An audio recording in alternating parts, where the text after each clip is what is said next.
Bonjour à toutes et à tous, bienvenue sur Authentiques Auto. Aujourd'hui, je vais vous raconter une histoire folle, celle d'un carrossier qui, de sa simple initiative individuelle, a donné naissance à l'une des petites voitures les plus cultes des années 90 et qui pourtant reste aujourd'hui méconnue, la fameuse Twingo Lecoq.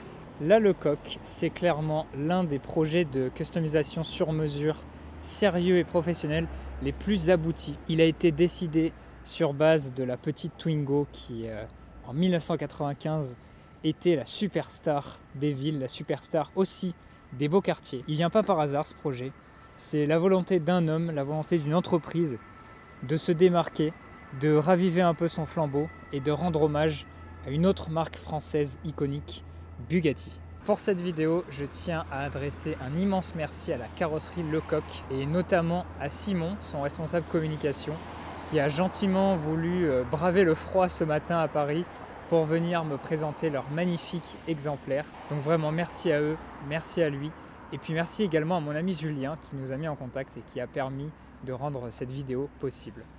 Cette vidéo est sponsorisée par la Fripe Auto. Si vous aimez les autos de caractère et que vous cherchez de bonnes affaires, vous êtes au bon endroit. La Fripe Auto vous propose d'une part de jolis modèles propres et prêts à rouler et d'autre part des modèles d'occasion à la commande. Pour ceci, l'idée est de vous faciliter la vie. Avec un budget donné, ils cherchent l'auto pour vous, se déplacent pour aller la voir, effectuent les frais nécessaires et vous la livrent en toute transparence. C'est une approche sans stress qui vous évite des recherches parfois fastidieuses, donc il faut saluer l'initiative. Je vous mets ici les dernières autos qu'ils ont vendues avec leur prix. Donc n'hésitez pas à aller faire un tour sur leur site ou bien sur leur Instagram pour ne pas manquer les dernières offres. Merci encore à la Fripe Auto pour leur soutien et je vous souhaite une bonne vidéo.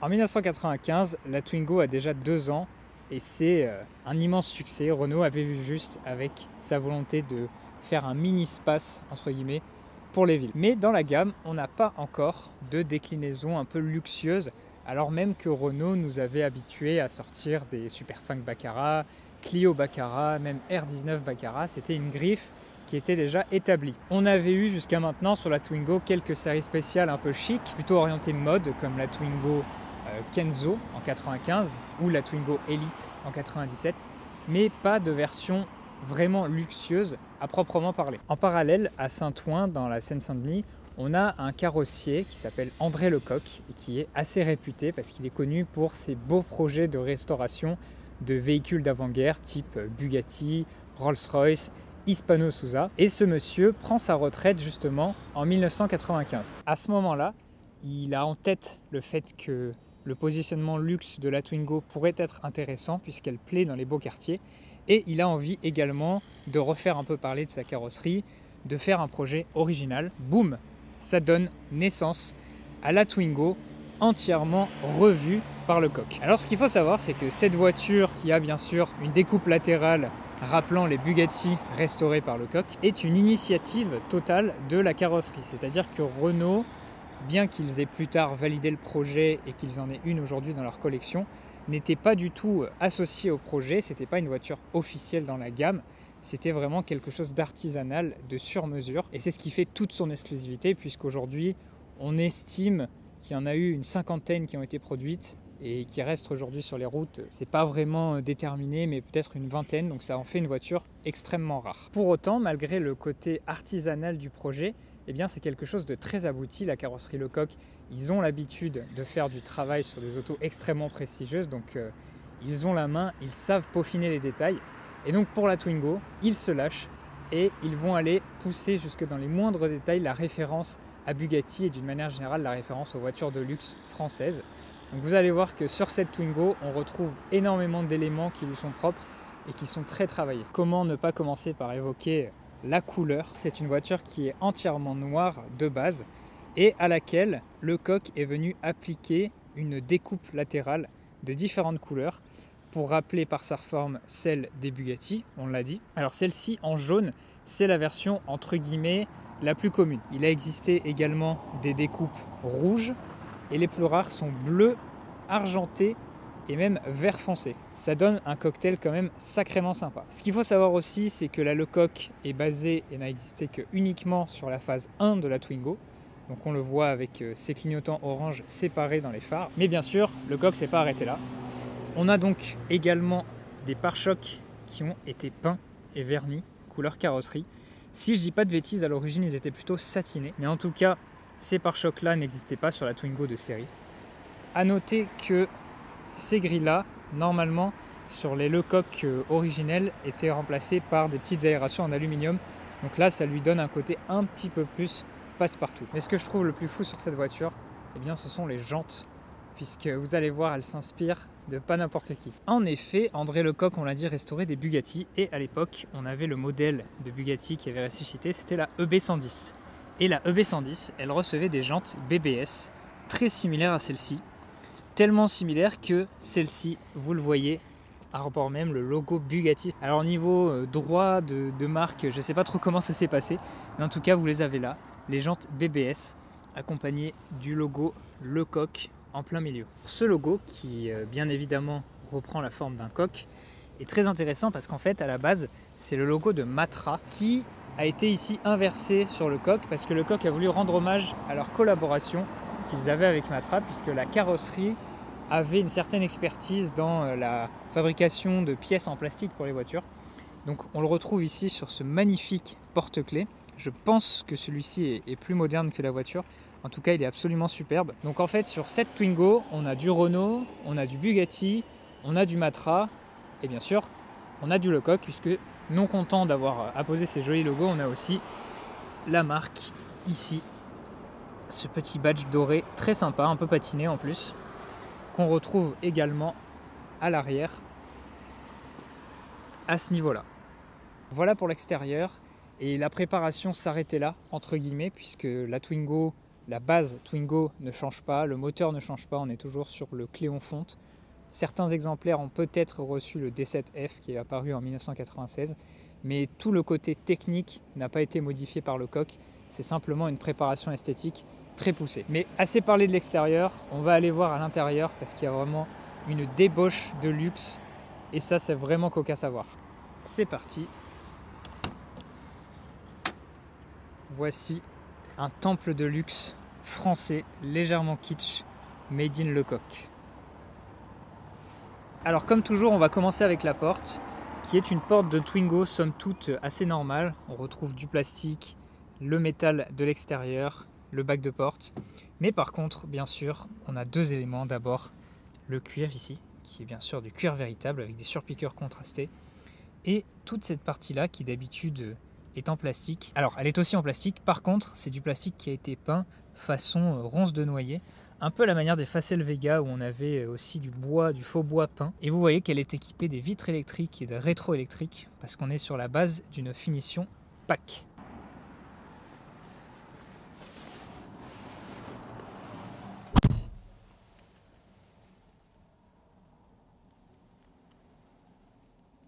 Bienvenue à bord de la Twingo, la plus rare et la plus exclusive de toute la carrière. Alors Lecoq, ils se sont dit qu'ils allaient faire un intérieur façon initiale et baccarat finalement, qu'ils allaient combler le vide. Ce faux bois que d'aucuns trouveront de mauvais goût, mais vu l'exclusivité de la voiture, on lui pardonnera aisément, il a été appliqué vraiment partout.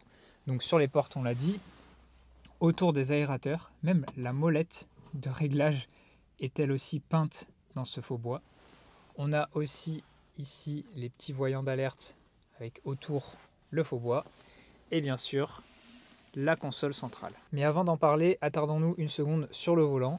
Donc vous voyez que ça c'est déjà le deuxième design de volant qui a été proposé sur la Twingo, ce qui nous indique que ce modèle est une 96 et non pas une 95 parce qu'il y a eu des Lecoq avec le volant originel et il a été donc entièrement gainé de cuir avec des surpiqûres un peu rouges. Et si vous voyez que ce volant est assez patiné et que l'intérieur de la voiture n'est pas nickel, en fait ce qui est très intéressant c'est que cette voiture elle a servi de daily à un moment chez Lecoq et c'est une voiture qui a à peu près 160 000 km. Donc on n'est pas du tout sur une pièce de musée qui vaut 50 000 € et qui a 20 000 km au compteur. Au contraire, elle a été utilisée comme un authentique daily et je trouve ça extrêmement cool étant donné la rareté du modèle. Mais le plus fou se trouve donc côté console centrale. Donc toute cette partie-là, qui habituellement est en plastique assez basique, reçoit le traitement en faux bois. mais surtout, elle reçoit une plaque en laiton qui est gravée Renault Twingo par Lecoq. Et celle-ci, vous le voyez, c'est la numéro 13. Je trouve ça assez exceptionnel d'avoir une plaque numérotée sur la voiture qui vient lui donner toute son exclusivité. Et les plaques gravées comme ça, surtout en laiton, c'est vraiment le côté très artisanal. Vous voyez par exemple pour tous les logos de ventilation ont été creusés et la plaque apposée par-dessus. C'est assez phénoménal et je trouve ça d'un cool infini. Vous remarquerez au passage que cette Twingo là, contrairement, c'est pas toutes les Lecoq, est équipée de la climatisation. Donc on a cette petite molette en plus. Pour le reste, eh bien, il n'y a pas beaucoup d'équipement en plus, hein. Le cendrier est toujours là. Ici, on a un radiocassette qui a été changé, mais qui est quand même ancien, puisqu'on a la petite trappe. Le levier de vitesse, il ne bouge pas. C'est toujours la boîte 5 classique de la Twingo. On a quand même un gainage entièrement en cuir, avec un joli bouton en haut. Et ici, des espèces de petits rivets. Et côté passager, eh bien, sur les Fazant Twingo, on n'avait pas de boîte à gants. On n'a toujours pas de boîte à gants ici. Par contre, on a un petit élément en cuir ici pour le rangement. Et vous voyez qu'il n'y a pas beaucoup de creux, hein. Normalement c'est plus profond. Ça, c'est parce qu'on a la climatisation. Le second élément majeur de l'habitacle, c'est toute la sellerie qui a été entièrement recouverte de cuir avec un design de siège qui est inédit. Donc vous le voyez, le cuir là, il est bien patiné. C'est un cuir noir relevé de surpiqûres rouges. Et on a des sièges qui ne sont pas beaucoup plus enveloppants, mais on a quand même un motif qui est inédit. Et ça va jusqu'à la banquette arrière, qui elle pour le coup est en excellent état. Le cuir est beaucoup moins patiné parce qu'elle a très peu servi. Ça nous donne un intérieur cuir et bois de type Baccarat. Les tapis sont eux aussi exclusifs, bien qu'on aurait pu imaginer une broderie Lecoq ou quoi. Non, c'est des simples tapis noirs. Ils sont quand même jolis, c'est des surtapis de moquette. D'ailleurs, toute la moquette noire est inédite, hein, dans cette voiture. Et puis vous le voyez aussi, les seuils de porte ont reçu une jolie plaque en aluminium. Je me demande si à la base elle n'avait pas été prévue pour être gravée, parce que ce genre de plaque en général, là ça fait un peu vide. Je sais pas, c'est une hypothèse. Un autre point qui est subtil dans la Lecoq, mais qui participe à son côté classe, c'est que tout le tableau de bord qui est en plastique dur, hein, normalement c'est du plastique biton, gris clair et gris un petit peu plus foncé. Là le plastique a été entièrement teinté en noir, pour rendre l'ensemble un peu plus cohérent et un peu moins joyeux finalement. Il faut dire que le chic, c'est censé être un peu sérieux. Au plafonnier sur celle-ci, rien ne change par rapport à une Twingo de base. On a toujours la géniale lumière qui s'allume en forme de ovale. Ici, le capteur pour la condamnation centralisée. Alors j'ai pu lire sur internet que apparemment certaines Lecoq avaient pavillon en Alcantara, etc. J'en sais pas beaucoup plus, mais voilà, peut-être que certains exemplaires existe avec ça aujourd'hui. Ce qui est très drôle aussi, c'est qu'il y a eu l'ajout entre les deux sièges, et mine de rien ça change quand même pas mal la vie, d'un accoudoir central. Ce sera la seule Twingo que vous verrez avec un accoudoir central. Et vous voyez la construction, elle est un peu... Là on voit que c'est artisanal, on a le trou pour le frein à main, le trou en bas ici. Mais donc on a un accoudoir en cuir, bien mou en plus, qui s'ouvre latéralement comme sur une Mercedes. Et vous avez un petit rangement au milieu. Ça, c'est peut-être le détail le plus drôle de cet intérieur complètement kitsch. Bon, même si on n'est pas là pour le moteur, parce que ça reste une Twingo normale et que j'en ai déjà essayé une, on va démarrer le petit Cléon. Vous voyez, on a la clé ici avec la condamnation centrale et je vous remonte le très beau porte-clés. C'est parti. Et là, on reconnaît le Cléon, hein. Vraiment classique. Rien de bien particulier, mais un moteur qui tourne rond, une voiture qui est confortable aussi. Alors on va passer 2 secondes à l'arrière quand même. Hop. La Twingo et sa modularité géniale, sur la Lecoq ça change pas, hein. Vous voyez que la banquette coulissante elle est toujours là et qu'on a aussi les surtapis qui sont présents. C'est magnifique. Et ce que je voulais vous montrer, c'est que même les cendriers à l'arrière sont peints en faux bois. Donc les détails ont été poussés vraiment sur cette voiture, c'est très plaisant. Et puis vous voyez aussi qu'on a des enceintes pour la radio qui ont été rajoutées. Bon, ça c'était pas du Lecoq spécifiquement, mais voilà, cette voiture est quand même bien équipée. Clim, radio, anti-démarrage, vitre électrique, rétro-électrique. Le montage de l'accoudoir vu de l'arrière, c'est ce qui me fait le plus rire. C'est encore une fois son côté le plus artisanal avec des petites vis directement mises dans la moquette.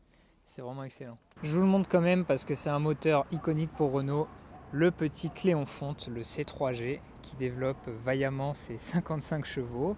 Moteur à injection, 90 Nm de coupe. Bon, c'est vraiment très rapide, mais voilà, je tenais quand même, parce qu'on est chez Authentics Auto, on regarde toujours sur le capot, à vous montrer que la Lecoq, techniquement, elle n'a rien de spécial. Et nous voici à bord de la petite Lecoq. Alors ça sera une portion de conduite très courte, hein, parce que je vous ai déjà détaillé mes sensations de conduite à bord d'une Twingo, et c'est la même, vraiment la même voiture, même moteur. Mais je trouvais ça sympa quand même de faire une petite balade dans Paris le samedi matin. Et en fait, c'est du point de vue extérieur que ça va être le plus cool, puisque une Twingo de cette couleur, les gens n'ont pas l'habitude d'en voir. Mais bon, là c'est quand même plaisant, on est dans le 7e, on a les Invalides, on a la Tour Eiffel qui est juste à côté. Ça nous permet d'apprécier le confort de la Twingo, parce qu'à chaque fois que je monte dans une Twingo, j'oublie à quel point, malgré sa taille, malgré la simplicité de ses prestations... Ah ouais, une Rolls-Royce Spectre. Ok. C'est une voiture qui est super pratique et qui est du coup la star en ville, quoi. Alors évidemment, c'est un petit peu bruyant, mais bon, c'est très facile à conduire, la boîte est super agréable à manier et ça se faufile partout, quoi. Et alors la visibilité, c'est exceptionnel, hein. C'est du Twingo, tout ça explique pourquoi la voiture a eu autant de succès. Alors ici, sur les pavés, ça tient parfaitement, ça filtre bien, c'est un peu bruyant, mais bon. Et niveau Lecoq en particulier, le changement de design des sièges, honnêtement, ça n'apporte pas grand chose au confort, hein, c'est des sièges classiques. Sinon, le cuir, c'est toujours plaisant d'avoir ça. Peut-être le seul élément qui ajoute un peu au confort de conduite, c'est l'accoudeur central, parce qu'on peut se reposer dessus. Alors par contre là on est à 2 personnes, il faut vraiment choisir, c'est une seule personne qui peut mettre le coude parce que c'est tout étroit, mais c'est quand même cool de pouvoir mettre son bras sur l'accoudoir sur une Twingo, parce qu'on n'a pas l'habitude de voir ça, et vous verrez ça que sur la Lecoq. Voilà pour ce petit moment de conduite à bord de notre citadine française préférée, ici complètement remodelée, complètement artisanale, super chic. C'est vraiment une opportunité de filmer un exemplaire aussi rare. Pour conclure, je tiens à adresser encore une fois un grand merci à Simon de la carrosserie Lecoq, à la carrosserie Lecoq, et puis à Julien pour avoir permis cette rencontre complètement improbable ce matin dans les rues de Paris. C'était un vrai plaisir de pouvoir filmer ce petit morceau de patrimoine artisanal français. Comme d'habitude, si la vidéo vous a plu, n'hésitez pas à vous abonner à la chaîne pour soutenir mon travail, à laisser un petit like, à mettre un commentaire, à me parler de vos éventuels souvenirs avec une Twingo Lecoq. Et puis si vous voulez que je filme votre Youngtimer, vous pouvez m'envoyer un message sur Instagram ou bien un email à l'adresse qui s'affiche. En attendant, je vous dis à la prochaine pour une prochaine vidéo. Allez, à bientôt.